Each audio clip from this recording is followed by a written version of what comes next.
Let's practice our German verbs through the German verb finden.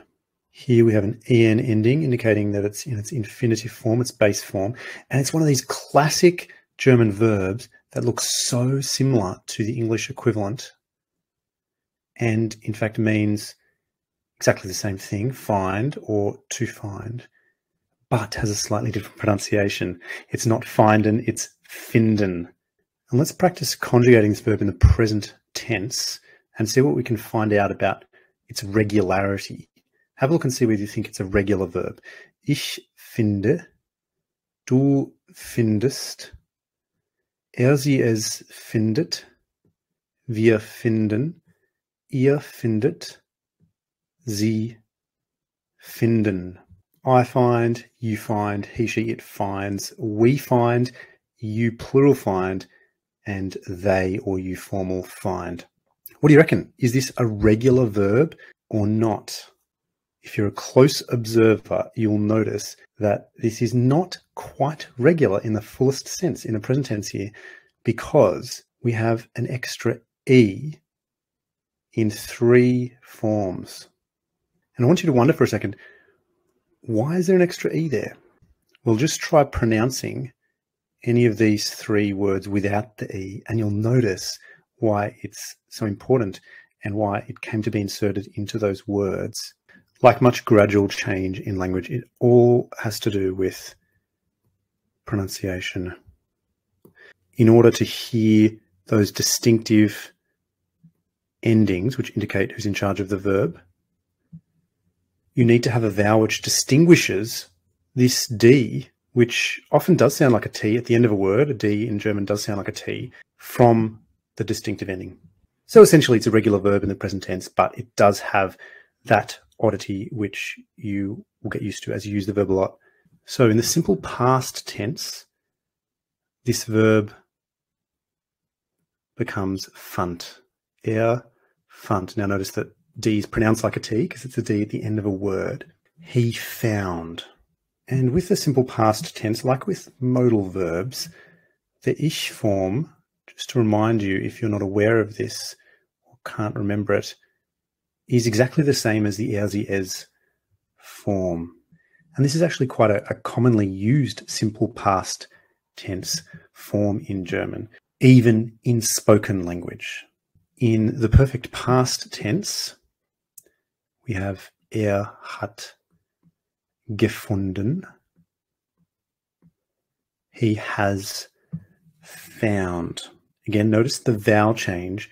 We're going in the present tense and the infinitive from this I to in the simple past tense an A, then in the perfect past tense to a U, which is why you've got to learn these forms distinctively, separately, in order to master them.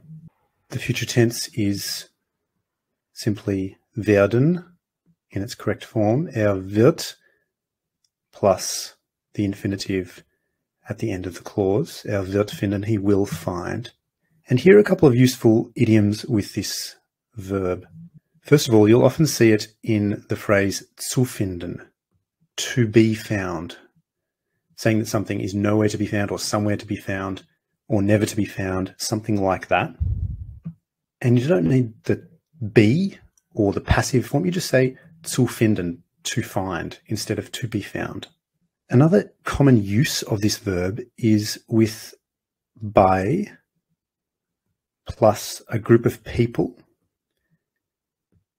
And in fact, you'll often see this in the simple past tense to refer to the reception of something among a certain group of people. So that speech found a good hearing, found a good reception, found acceptance among listeners, among a certain audience. And finally, I thought I'd include here a bit of a proverb, an idiomatic proverb, which is, das wird sich alles finden. And notice that finden is being used here as a reflexive verb, find itself, find oneself. And this means something like, that'll all sort itself out. It'll all sort itself out, don't worry about it. Okay, now we've done an overview of the verb, or a review of the verb. Let's do some conjugation practice using it in its real context in sentences, which are typical German. And you can pause the video here and have a go at these 10 sentences, filling the gaps with the correct form and the correct tense, and then we'll go through them together.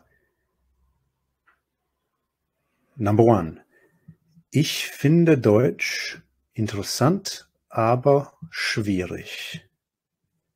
Okay, so this is the present tense. Now, we could actually use the simple past tense in a lot of these fill-in-the-gap exercises, because the simple past is only one word and sometimes it's not clear whether it's present or past tense. So mark that correct if you said ich fand.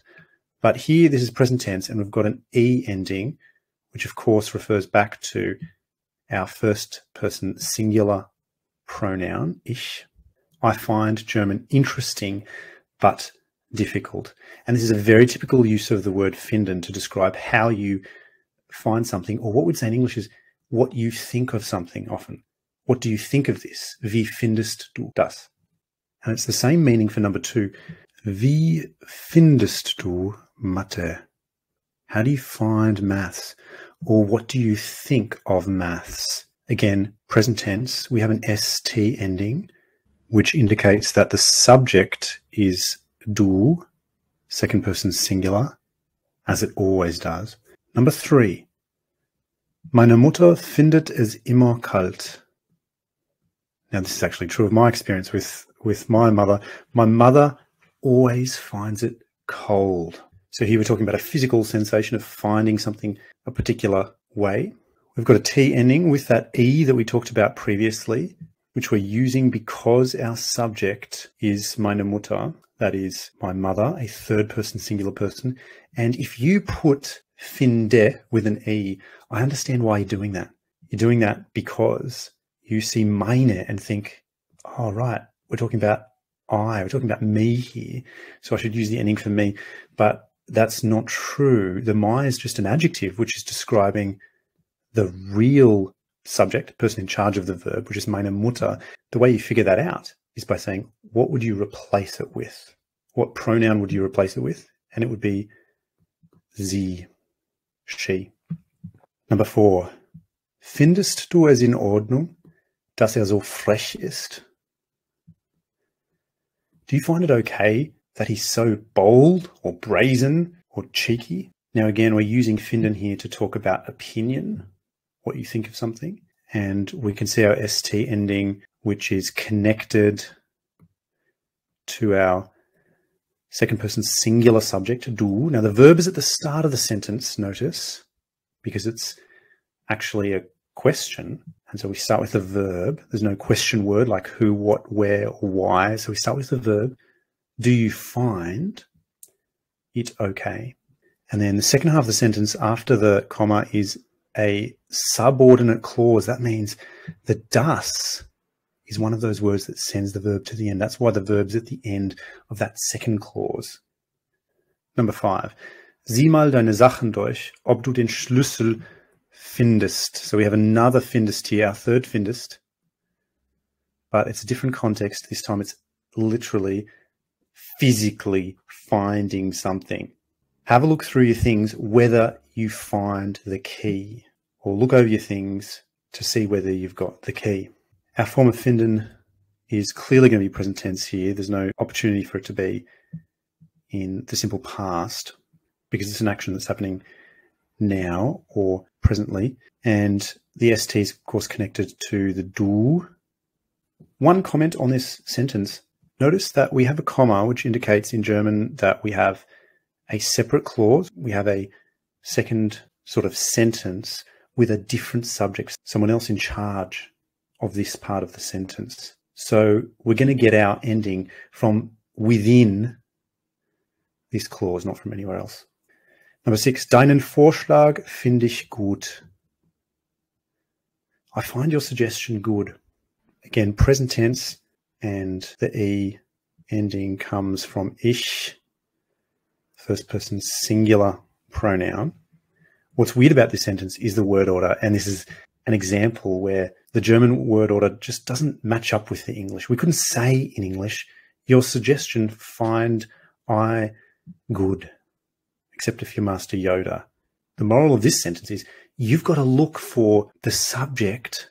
That means the pronoun or the noun in the nominative form. And what I mean by that is you couldn't pick a mich, for example. If you saw a mich, well, that's accusative. That's not in charge of a verb.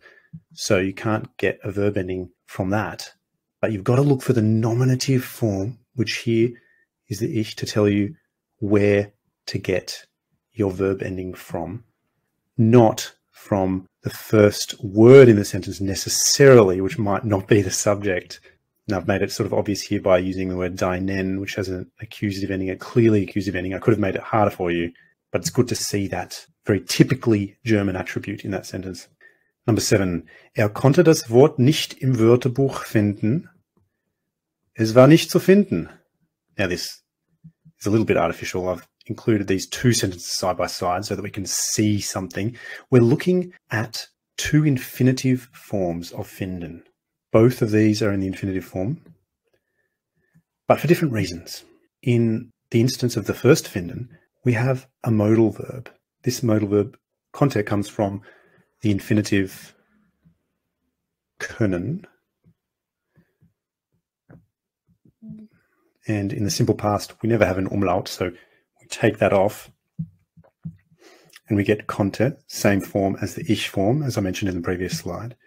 And after a modal verb, well, your second verb is always going to be just in the infinitive at the end of the sentence, or the end of the clause, more specifically.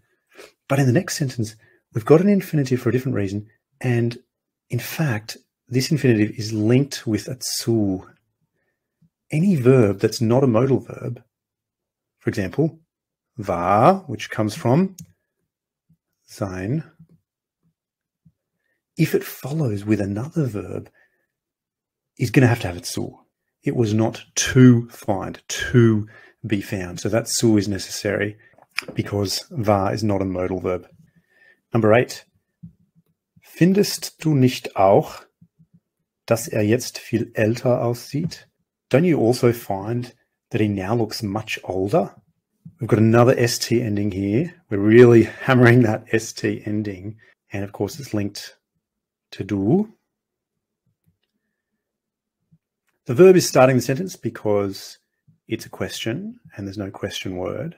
And again, we've got a subordinate clause. That means a part of a sentence where the verb goes to the end, not because it's the second verb. There's only one verb in this half of the sentence, but it's because of das, and das is a subordinate conjunction, as we saw before, or a subordinating conjunction. You can look that up if you want to explore that in more detail. Number 9. Seine Theorie fand in der Fachwelt allgemeine Anerkennung. His theory found general acceptance in the academic world, or in professional circles, or among experts, something like that. Now, this time we're clearly in the past tense. I suppose we could also use the present tense here, but it's more likely to describe something that's happened. His theory found general acceptance, something we can observe now, but happened in the past. This is a very typical use of finden, and especially the simple past form of finden, where we're talking about the reception of something among a certain group of people. What's the subject? What's the nominative? It's his theory. And that's why we've got a fand ending, which is the er, sie, es ending in the simple past. And the preposition in belongs to the noun Welt. You can also sometimes say auf der Welt, but in der Welt works here. And that's why you're saying that with the noun for your interest. Number 10. Leider hat sie nicht den Mut gefunden, zurückzutreten. Unfortunately, she didn't find the courage to resign.